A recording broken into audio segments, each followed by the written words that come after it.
Good morning વિદ્યાર્થી મિત્રો. ધોરણ 5 વિષય હિન્દી, જેમાં સ્વાધ્યાય,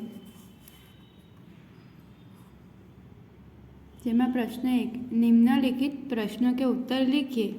નીચે જે પ્રશ્નો આપેલા છે તેના ઉત્તર તમારે નોટબુકમાં લખવાના છે. જેમાં પહેલો પ્રશ્ન, અજય કે મોહલ્લે में मोहन ने क्या देखा? तो अजय के मोहल्ले में मोहन ने क्या देखा? Page number 92. मोहल्ले में मोहन ने क्या देखा? तो ये पेज नंबर 92 पर है. बहुत सा कूड़ा कूड़ेदान के बाहर फैला हुआ था. वहाँ मक्खियाँ भिनक रही थी और चारों ओर गंदगी फैली हुई थी. आने नीचे तमे अंडरलाइन करी दो. आ जवाब तमारे नोटबुक में लखवानो छे. बहुत सा कूड़ा कूड़ेदान के बाहर फैला हुआ था. वहाँ मक्खियाँ भिनक रही थी और चारों ओर गंदगी फैली हुई थी. बहुत सा कूड़ा कूड़ेदान के बहार फैला हुआ था એટલે કે બહુ બધો કચરો કચરા પેટીની બહાર ફેલાયેલો હતો. વहाँ મક્ખિયા ભીનક રહી थी. એ કચરાની ઉપર માખીઓ ફરી રહી હતી. और चारों ओर गंदगी फैली हुई थी અને ચારે બાજુ ગંદકી ફેલાઈ રહી હતી. ત્યાર પછી બીજો પ્રશ્ન, मोहल्ले में गंदगी क्यों फैली हुई थी? मोहल्ले में गंदगी क्यों फैली हुई थी? Page number 92. क्योंकि कुछ लोग उनमें कूड़ा नहीं डालते थे. वे कूड़ा सड़क पर ही फेंक देते थे, इसीलिए सफाई नहीं रहती थी.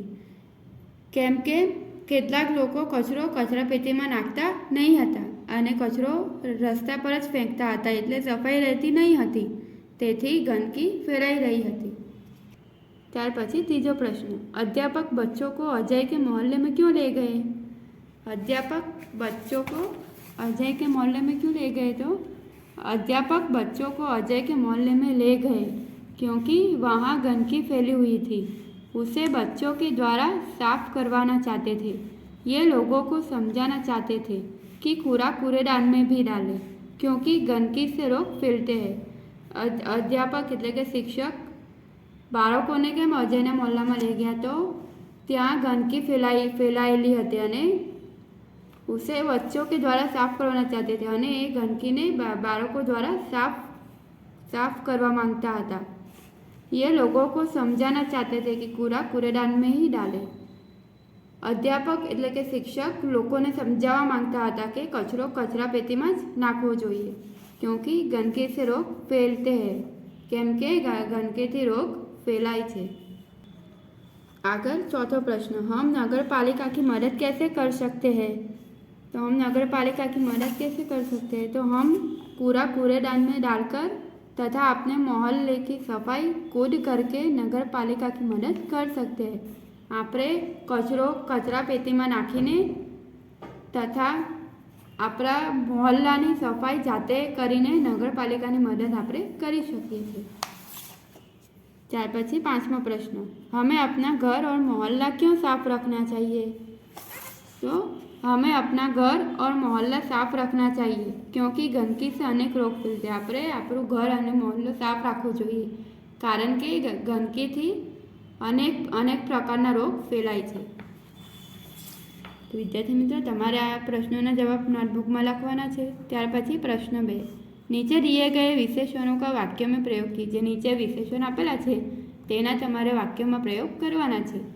જેમ કે ઉદાહરણ, સુંદર, बाग में सुंदर फूल खिले है. એવી રીતે આપણે બીજા શબ્દોનો વાક્યમાં પ્રયોગ કરવાનો છે. જેમ કે પહેલો શબ્દ છે अच्छा, તો અચ્છાનું શું થશે? રામ अच्छा लड़का है. ત્યાર પછી બીજું कोमल, તો कोमलનું શું થશે? બગીચે में कोमल घास है. ત્યાર પછી लाल, रेखा ने लाल साड़ी पहनी है. ત્યાર પછી सफ़ेद, मैदान में सफ़ेद गाय चरती है. तो विद्यार्थी मित्रों, तमारे आ जे शब्द है अच्छा, कोमल, लाल, सफेद, ये शब्द तमारा वाक्य में आवा जोईए. ए रीते तमारे वाक्य बनावाना छे. त्यार पछी प्रश्न 3 अंगों को काम से मिलाइए. नीचे जे अंगो आपेला छे तेने तेना कामथी आपणे मिलावाना छे. पहलुं छे कान से, तो कान से એટલે કે કાનથી આપણે શું કરીએ છીએ તો કાન સે ગાના સુનતે, તો તમારે એને ગાના સુનતે એની સાથે મિલાવવાનું છે. પછી આંખ સે, તો આંખથી આપણે શું કરીએ છીએ આંખ સે ફિલ્મ દેખતે, તો આપણે એને ફિલ્મ દેખતે એની સાથે મિલાવવાનું છે. ત્યાર પછી નાક સે, તો નાકથી આપણે શું કરીએ છીએ તો આપણે ફૂલ સૂંઘતે હે, તો આપણે એને નાક સેથી આપણે ફૂલ સૂંઘતે એની સાથે મિલાવવાનું છે. ત્યાર પછી પેર સે, તો પગથી આપણે શું કરીએ છીએ પગથી આપણે ચાલીએ છીએ, તો પેર સે ચલતે, તો આપણે એને ચલતે એની સાથે મિલાવવાનું છે. ત્યાર પછી દાંતો સે, તો દાંતોથી આપણે શું કરીએ છીએ તો આપણે આપણે જમવાનું ચાવીએ છીએ, તો આપણે દાંતો સે ખાના ચબાતે એને મિલાવવાનું છે. ત્યાર પછી મુંહ સે, તો મોંથી આપણે શું કરીએ છીએ તો મુંહ સે ગાના ગાતે, તો આપણે મુંહ સે ને ગાના ગાતે એની સાથે ઘુમાવવાનું છે. ત્યાર પછી હાથો સે આપણે શું કરીએ છીએ તો હાથો સે બલ્લા ઘુમાવતે, એટલે કે હાથો સે બલ્લા એટલે કે બોલ, દડો આપણે ઘુમાવીએ એટલે કે ફેરવીએ છીએ. તો વિદ્યાર્થી મિત્રો તમારે પણ આવી રીતે અંગો કો કામ સે મિલાવાનું છે. ત્યાર પછી સही मिलान को वाक्य में लिखिए और क्रिया को रेखांकित कीजिए. જેમ કે ઉદાહરણ પહેલું કાન સે ગાના સુનતે, જેમ કે કાનથી ગાના સુનતે એટલે કાનથી,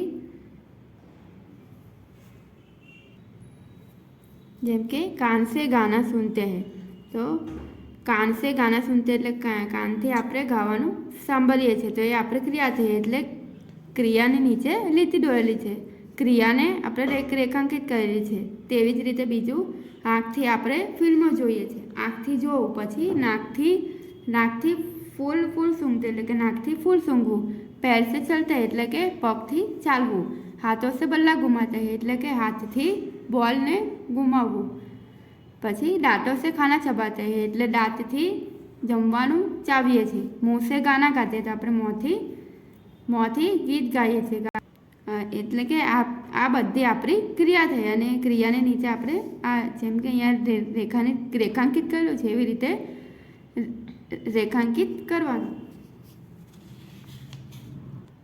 ત્યાર પછી પ્રશ્ન 4 નીચે દિए गए दृश्य का वर्णन लिखिए.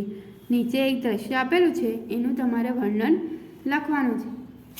જેમાં પહેલું વાક્ય यह चित्र दीपावली त्यौहार का है. यह चित्र दीपावली त्यौहार का है એટલે આ ચિત્ર દિવાળીના તહેવારનું છે. ત્યાર પછી બીજું यह चित्र में 3 दिए जल रहे हैं. આ ચિત્રમાં 3 દીવા, यह चित्र में 3 दिए जल रहे हैं. આ ચિત્રમાં 3 દીવા જલી રહ્યા છે, એટલે કે 3 દીવા પ્રગટી રહ્યા છે. ત્યાર પછી ત્રીજું यह चित्र में एक आदमी फटाके बेच रहा है. જો અહીંયા તમને દેખાય છે આ ચિત્રમાં એક માણસ છે તે ફટાકડા વેચી રહ્યો છે.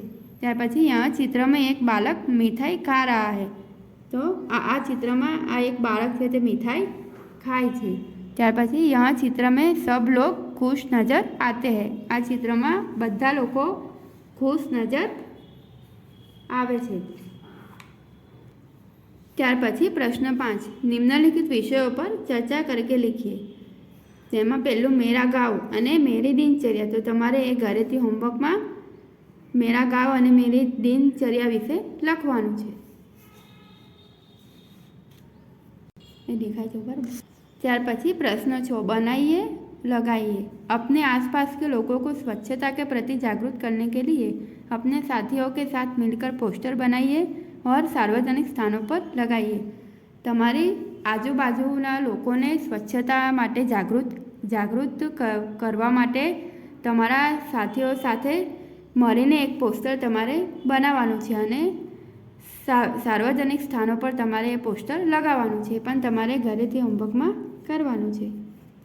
ત્યાર પછી પ્રશ્ન 7 पता कीजिए और लिखिए स्वस्थ रहने के लिए हमें क्या करना चाहिए और क्या नहीं. તમારે શોધવાનું છે કે સ્વસ્થ રહેવા માટે આપણે શું કરવું જોઈએ અને શું નહીં, એ તમારે શોધીને લખવાનું છે ઘરેથી હોમવર્કમાં. આપણે ગંદકી વિશે જોઈ ગયા કે ગંદકી કરવાથી બીમાર પડાય છે, તો આપણે ગંદકી નહીં કરવી જોઈએ અને આપણે આપણું ઘર અને મોહલ્લો સ્વચ્છ રાખવા જોઈએ, તો એનાથી આપણે સ્વસ્થ રહી શકીએ છીએ. કચરો કચરાપેટીમાં જ નાખવો જોઈએ. કચરો આજુબાજુ ગમે ત્યાં ફેંકવો જોઈએ નહીં.